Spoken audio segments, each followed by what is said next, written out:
Star Trek movies, the original movies. Yes. Number 2, you said Was what did I say? you said don't remember these two are Star Trek 6. okay. 6, yeah. The Undiscovered Country. Yeah. My top 2 are like kind of neck and neck, and sometimes it depends. Okay. I love Star Trek Undiscovered Country. Even though they are using the term Undiscovered Country to refer to peace between the humans and the Klingons, and Bill Shakespeare used the Undiscovered Country to refer to death. Okay. You know. Yeah. The Undiscovered Country. Yeah, it's a good movie. So this movie came out in 89 or No, 91. 91. 91. Oh, okay, so I yeah. saw this in the theaters. So the Berlin Wall is down. Had the Soviet Union actually collapsed yet, or was it about to collapse? It was like on the verge, right? And you have essentially Chernobyl happening right up top with Kronos' moon blowing up because of a mining accident, I think. You have Western, offers of help with the Federation reaching out to the Klingons. You have this very desperate situation with this environmental, destruction that had occurred within the Soviet Union, and these overtures of peace. And then what you have is a kind of Revanchist group that wants nothing to do with peace, that wants to keep the Cold War going, does not want to come to terms with the new reality of, in this case, Kronos and the Klingon Empire being basically broken on its own failures.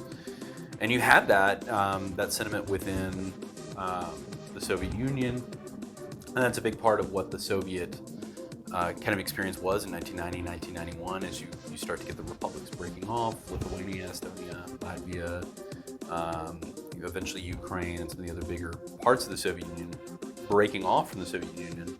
And you have the kind of Yeltsin crew that wants to come to peace with the West, and you have Gorbachev kind of stuck in the middle, and then you have the hardliners in the military who want to lock everything down and get the Soviet Union back onto a war footing. And you have that mapped out perfectly, essentially, in this movie. So it's definitely a movie of the time. Mm-hmm. And if you're not of the time necessarily, you don't know that sequence, some of that's lost, but it still is a good movie. Yeah. And I think you get the point, essentially. Yeah. And I love that Red Foreman is essentially George Bush. I think that's a fantastic casting choice. I have ordered a full-scale investigation.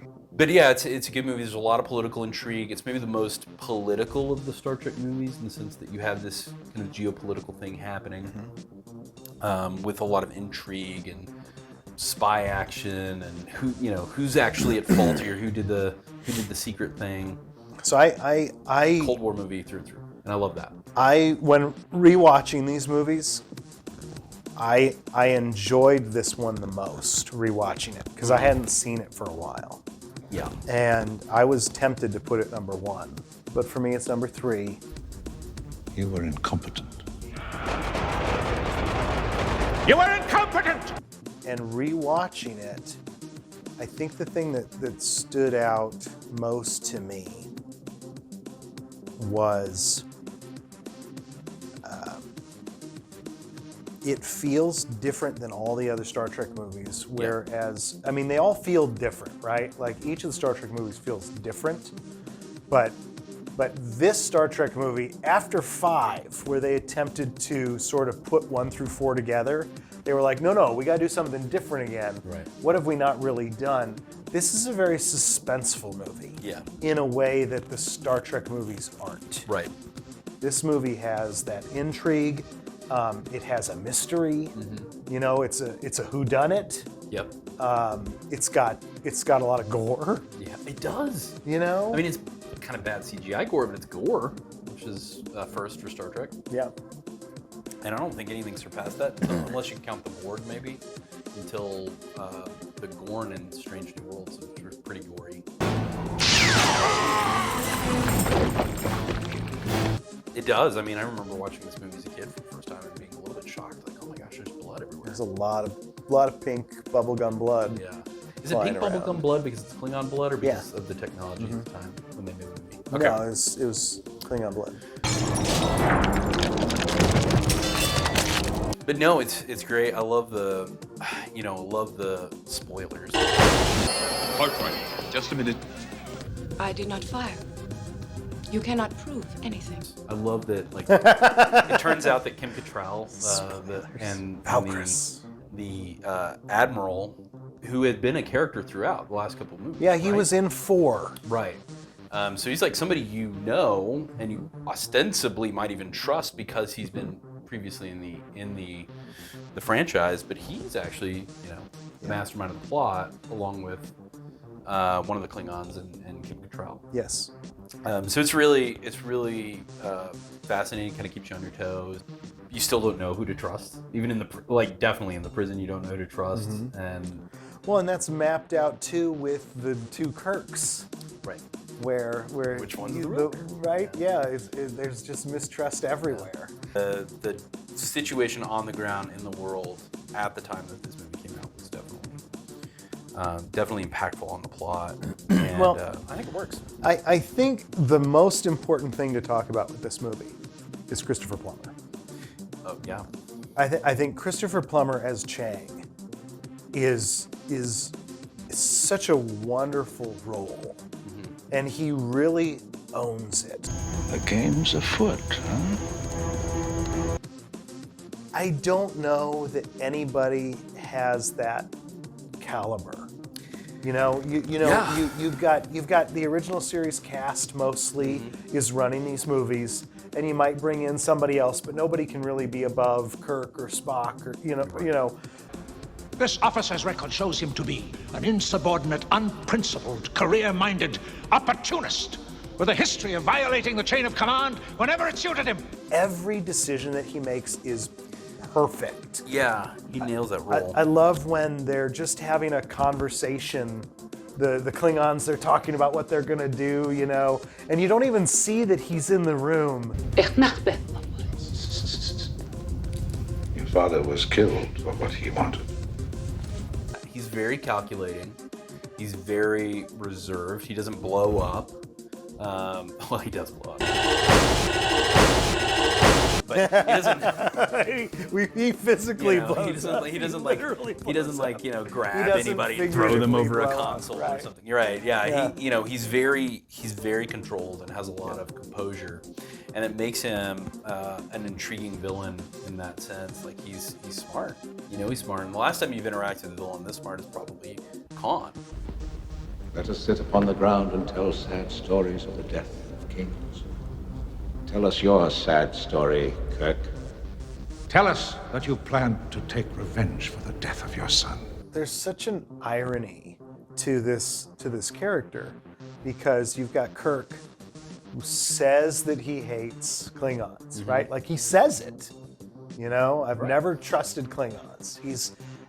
But then you've got Chang, who clearly has a distaste, but he's working with the Federation. Yeah, that's right. Or at least a few of its agents, right? In order to keep the hatred going. Yeah. I love Christopher Plummer's delivery when he's doing the trial, and he's questioning Kirk, and he's going through boom, boom, boom, boom, boom, asking questions, getting the, and then he just yells at Kirk, like he's so into it. He don't wait for the translation. Answer me now. Yeah, like he's a he's great like, prosecutor. I know that you know exactly what I'm saying. Do you deny being demoted for these charges? Don't wait for the translation. Answer me now. And Bill Shatner has this look on his face like, at times I have disobeyed orders, I cannot deny it. You were demoted Yes. for insubordination. On occasion, I have disobeyed orders. His performance is incredible. Yeah. For how much screen time he has. He feels like, historically, Anthony Hopkins only had 16 minutes of screen time in The Silence of the Lambs, and yet he won Best Actor. Yeah. Because it feels like he's there for so much more. Yeah. Chang does not have much screen time in Star Trek VI, but he feels like he's the thing that you're going up against. The other thing that really stands out to me in this is Sulu. Okay. Yeah. Sulu and the Excelsior. Yeah. Well, and we see his loyalty. Send to Commander Enterprise. We stand ready to assist you. Captain Sulu, USS Excelsior. Because the When Christian Slater shows when up. Christian's Will Scarlet. Apparently. Christian Slater from I Archer. loved Christian Slater from Archer. Yeah, yeah. Oh my gosh, that when he what Rando was that the thing? We can't get on an Archer tangent. No, we no, can't no, go we there can't do that. because I'll take the Archer tangent way too far. No, sir. I love that because the idea is that it's a conspiracy. Right. So you don't know who you can trust. Right. And as far as we know, Sulu and the Enterprise, they're the only people that we can trust. Right. We don't know who else we can trust. And so we know we've got these guys. Like we know that Sulu is, but we don't know who on the Excelsior Yeah. is not going to be able to be trusted, right? I mean, he gives them the coordinates. He helps along everything. He helps along the plot. Yeah. Right? And so He's kind of their guardian angel, right? in a way, yeah. And he's there at the beginning with the explosion. Are you kidding? I love when he swoops in at the end and creates that other target. Right. It's just great. I love the shot where the torpedo hits the second time and blows through the whole rest of the ship. Yeah. It's just that sequence, that end sequence, the 10 minutes of the Enterprise showing up at Kittimer Yeah. and fighting the Klingon bird of prey. That's just a wonderful sequence. Fire! McCoy, I'd give real money if he'd shut up. I am constant as the northern star. I'd give real money if he'd shut up. I think the one thing that I think is just a little bit ham-fisted is at the end, they save Red Foreman / President Bush, Space President Bush, from the assassination. And then the whole crew of the Enterprise just gets to walk on stage in the middle of the Kittimer Course. No, That's it's a little- just Scotty and Kirk and Sulu. Okay, that's fine. But it's like And they pose. And they pose. And they pose, yes, That's that's ridiculous. true. That's ridiculous. But, It's true. but it's still. Is it's still interesting. that any more ridiculous than the time travel sequence in Star Trek 4? No. Might be more. Maybe. I mean, you know what I mean? Like, I do. Like it's that's like, not, that's what not do the way you that's what do gonna you go down, pick? How you do know? you? Yeah. Like they're ready for their medals then at that exact moment. What are we doing here? But no, I like that movie. It's a fun movie. You're right. Is Christopher Plummer the highest caliber actor that's ever been in Star Trek? In space, all warriors are cold warriors. Other than maybe Patrick Stewart. Yeah, perhaps. I mean, Sir Patrick Stewart's a I mean, Avery Brooks is my favorite actor. right. But I think there is something to Christopher Plummer's performance Yeah. that like your main actors can't really do, So yeah, maybe. Have we not heard the chimes at midnight? If you look at the Next Generation movies, okay, you've got Malcolm McDowell Yeah. and you've got F. Murray Abraham. And Malcolm McDowell is in my favorite movie of all time, A Yeah. Clockwork Orange, but in that movie he doesn't do anything special. Right. Ruafo, Amadeus is one of my favorite movies, and F. Murray Abraham won an Academy Award for playing Salieri. He's wonderful and perfect and amazing, and in that movie he screams. they waste him.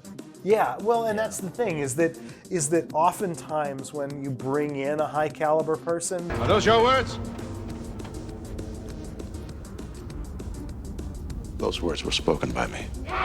they're trying to fit into the movie rather than sort of be just what they want to be. I feel like Christopher Plummer really was what he wanted to be. Yeah. And he does You a know? fantastic Oh, job, right. he does fantastic. And so, and not to say that Malcolm McDowell or F. Murray Abraham don't have great performances in those movies, Right. but that his performance is of a different caliber. Yeah, absolutely. So do we feel? So Star Trek 6, number 3 for me, number 2 for you. We feel good about that. All right. Star Trek 6, The Undiscovered Country. Don't let it end this way.